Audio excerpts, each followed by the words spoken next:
जीवन व्यस्त और मस्त इन दोनों का नाम है। जो व्यक्ति जीवन में व्यस्त है वही व्यक्ति जीवन में मस्त है। व्यस्तता से समय को निकाल करके गुरु दरबार में आना, भगवान का अनुष्ठान करना, माँ भगवती का अनुष्ठान करना, ये संकेत करता है कि अब हम अपने गुरु के, अपने भगवान की कृपा के पात्र बने हैं, कि हमारे ऊपर ऐसी कृपा हुई है कि हम भगवान के दरबार में विराजमान हैं। वेद कहता है तन्मे मना शुभ संकल्पमस्तु, तन्मे मना शुभ संकल्पमस्तु। जिस व्यक्ति का संकल्प श्रेष्ठ है, जिस व्यक्ति ने अपने मन के अंदर संकल्प कर लिया है, जिस व्यक्ति ने अपनी पांचों ज्ञानेंद्री, पांचों कर्मेंद्री, मन और बुद्धि को संकल्प की माला में पिरो लिया है, संकल्प की माला से बांध लिया,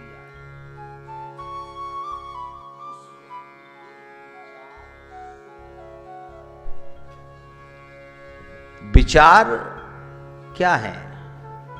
विचार आपकी सोच का परिणाम है। विचार आपकी सोच का परिणाम है। आपने जो अपने अंतःकरण में सोचा वैसा ही आपके मन में विचार आया। यदि आप संकल्पित हैं तो आपकी सोच शुद्ध हो जाएगी, सोच श्रेष्ठ हो जाएगी। जब आपकी सोच श्रेष्ठ हो जाएगी तो आपके विचार भी श्रेष्ठ हो जाएंगे, आपके विचार भी पवित्र हो जाएंगे। विचार उत्पन्न होता है मन से, परंतु मन जो है वो सोच के ऊपर डिपेंड है। जैसी आपकी सोच है वैसे ही आपके मन में विचार आएंगे।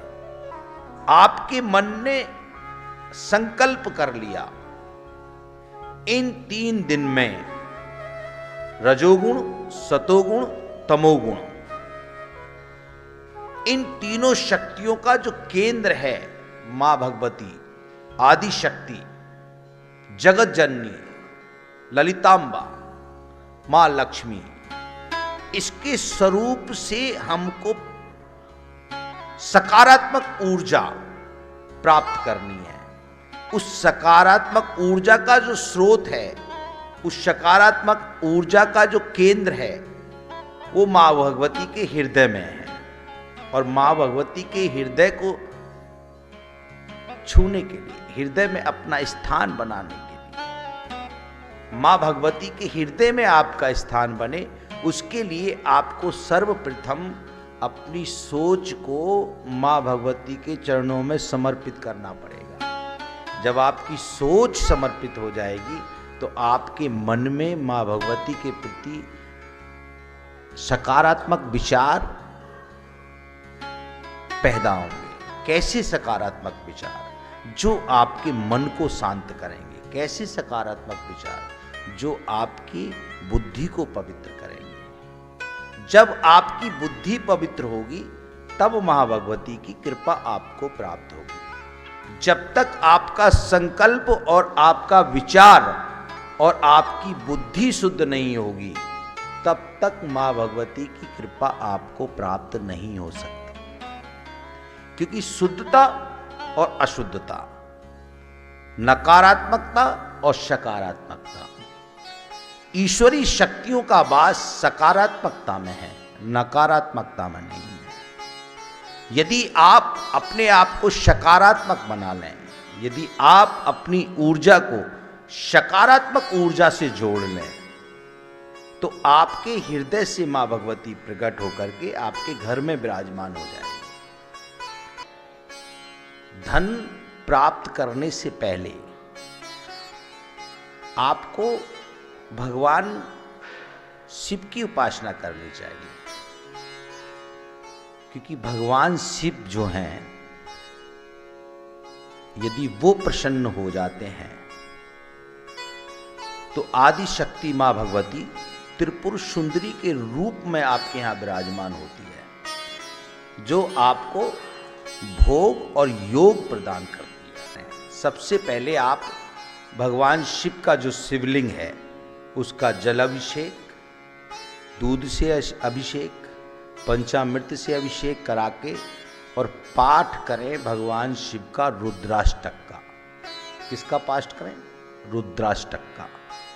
नमामि शिमीशान निर्माण रूपम विमु व्यापकम ब्रह्मवेद स्वरूपम निजम निर्गुणम निर्विकल्पम निरीयम चिदाकाश महाकाश वासम वच। इस रुद्राष्टक का पाठ करें।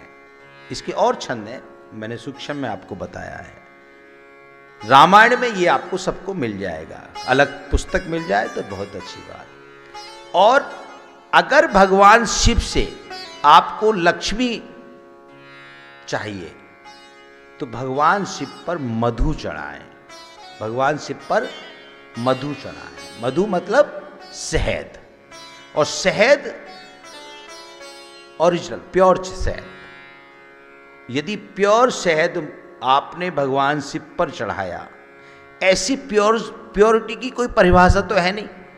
प्योरिटी भी आपकी सोच है, प्योरिटी भी आपके विचार हैं। जो चीज आप समर्पित कर रहे हैं भगवान को, वो आपका मन प्योर है, आपका मन पवित्र है, तो वो चीज भी, वस्तु भी पवित्र हो जाएगी और भगवान को आप अर्पित करें। रुद्राष्टक का पाठ करने से भगवान शिव प्रसन्न होते हैं। रामायण इस बात का प्रमाण है। रामायण इस बात का प्रमाण देती है, जब कभी व्यक्ति को कोई मन में संकल्प विकल्प आता है और अपने इष्ट पर, अपने भगवान पर, अपने देवताओं पर मन में कुछ संकल्प विकल्प आ जाता है, तो उस संकल्प विकल्प को दूर करने के लिए व्यक्ति को रुद्राष्टक का पाठ करना चाहिए। क्या करना चाहिए?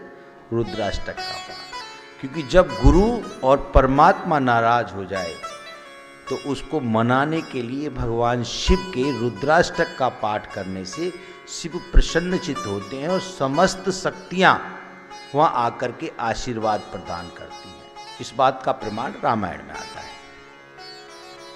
तो भगवान शंकर का सबसे पहले आप पूजन करें।